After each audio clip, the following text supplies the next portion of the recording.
Thank you. All right. Hi, I'm Magdalena Kazerski, and I'm a student at Mount Lake Terrace High School. I live in Briar. I'm here to address the board on an issue related to policy 3207 that deals with harassment, intimidation, and bullying. Unfortunately, last week I became the target of an intimidation problem. The problem happened during passing time at school, the school day, in front of many classmates. The incident was confrontational, embarrassing, and made me feel very unsafe. One of my teachers suggested talking to administration. I went in with my mother to see the vice principal. However, he seemed bothered that I was there to discuss the situation.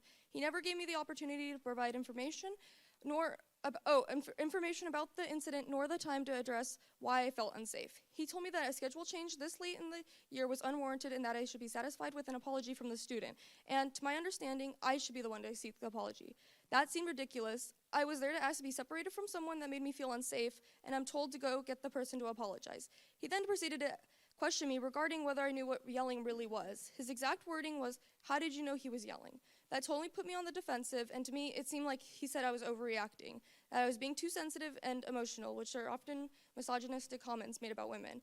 His tone suggested that I really didn't know what intimidation or harassment was, and that I was just being dramatic. For me, his line of questioning escalated the situation and truly made for a more unpleasant situation. As a result of the meeting, my mother then contacted the principal, and he took a totally different approach in dealing with the problem. However, being on the student advisory committee of the school district, I felt compelled to say something.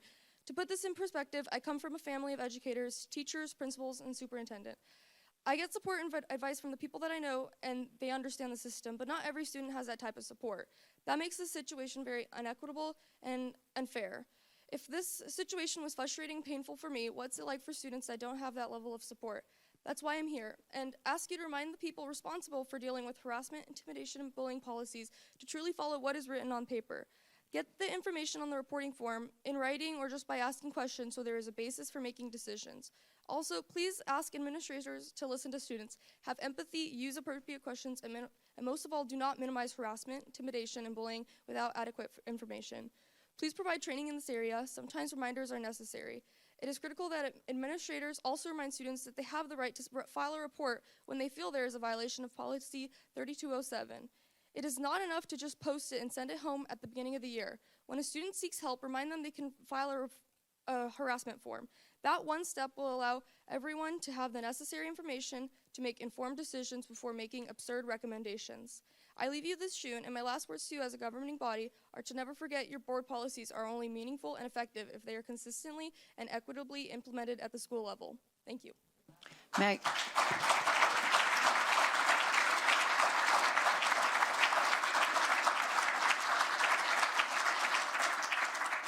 Magdalena, thank you very much. I'm going to ask Dr. Miner to please follow up and to get back to us with the follow-up. We appreciate your courage in coming forward and sharing that with us. It should not have happened. I'm sorry that it happened.